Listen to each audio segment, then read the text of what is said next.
everyone. Today I'm going to make some banana bread, but this banana bread, I'm going to actually make them into muffins, is gluten-free, grain-free, dairy-free, and nut-free.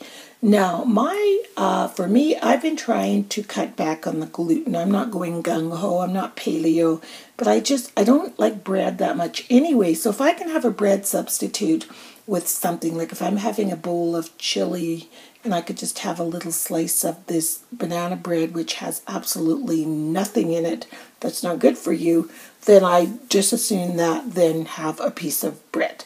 So my girlfriend Janet, who lives in the UK, her daughter Joanna is very paleo, and she has an amazing website with some fantastic recipes for anybody that's trying to switch over. She's been eating that way forever, and I'll put her blog in the link below, and this is a recipe from her blog. So the ingredients are, you need 4 ripe bananas. Now, she said if they're not so ripe that, you'd almost throw them away, then she would suggest adding a little bit of maple syrup or honey or something, like a 1/4 cup of maple syrup to the batter, just to sweeten them up a little bit. So some of mine were ripe and some of mine weren't that ripe, and I only have 3 bananas. So I'm going to add about 1/2 cup of applesauce to these bananas. Here's my applesauce there. It's one of those, these guys that I have for the kids. And it was apple blueberry, so I don't think it'll matter. It'll just add more flavor. And I didn't have maple syrup, so I'm adding honey. And you guys all know the trick about when you're needing to pour honey and molasses. Spray the container with oil first, and then it just slides out. So easy. So I'm going to mix all these ingredients together and then add the remaining. To this mixture, I'm going to add 1/2 cup of coconut oil. On our jar, we have coconut oil all over the house. So this one says cooking only, used for cooking only.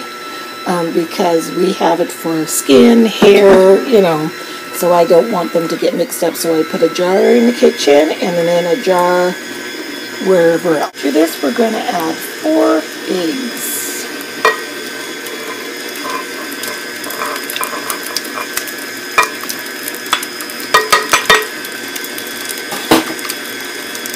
And then I'll add in 1 teaspoon of vanilla. I love this vanilla. It's clear vanilla. I got it when we were in Mexico. And Shalha vanilla. The X sound in Mexico is a sh sound. Or it says vanilla mexicana. Shalha. So I love it. We have to go to Mexico because I'm running out. Good reason to go on a trip, right? To this, I'm going to add 1/2 cup of coconut flour. I got mine at the Enjoy Center last time I was there because I wanted, whoa, it's hard to get in. There we go. I want to try out coconut flour. 1½ teaspoons of cinnamon. 1 teaspoon of baking soda. And 1/4 teaspoon of salt, which I have right here. This is an 1/8 teaspoon, so I'll put in 2 of those. It says to use sea salt, but I think any salt. I mean, salt is just to enhance the flavor.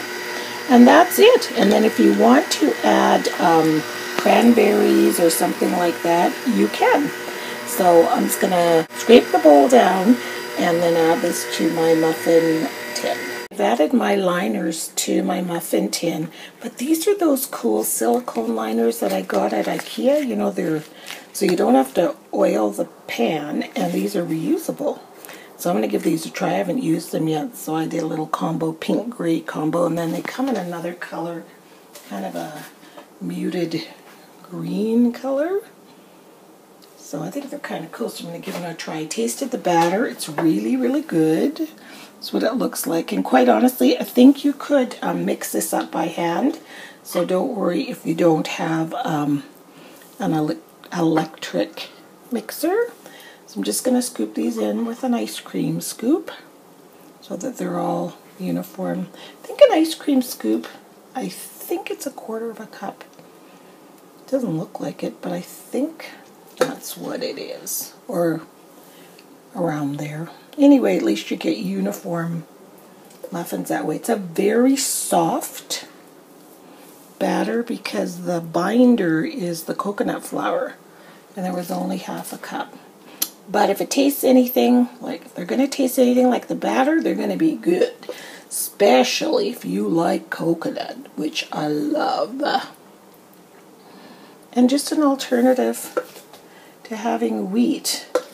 I'm thinking that I've got that wheat belly going on, you know. Like I don't have an upset stomach, but I sure get that bloatedness. So, I thought, why not give it a try? It doesn't hurt to try to eat different and healthy, you know? So there, looks like we're going to get a little bit more than a dozen. There's probably about 4 more in there. So I've already preheated my oven to 350, and I'll pop these in. And it says to bake them for 45 to 60 minutes. So for the muffins to bake at 45 or until the center is set and the top is golden. Looks good. I mean, number-roonies. So I'll pop these in the oven right now. If you don't have silicone thingies, muffin liners, and if you're not using muffin liners in your muffin tin, then really oil the tin really, really well. Here are the finished muffins. They look great. The house smells so good. So I think I'm going to put mine in for 40 minutes and not 45, although they didn't burn, but they're still a little bit warm. I want to show how amazing these liners are. Look at this. There's fallout, just like that. See, they're not burnt on the bottom or anything. They're very solid. So I'm going to give this a bite, and I'll tell you if it's worth it.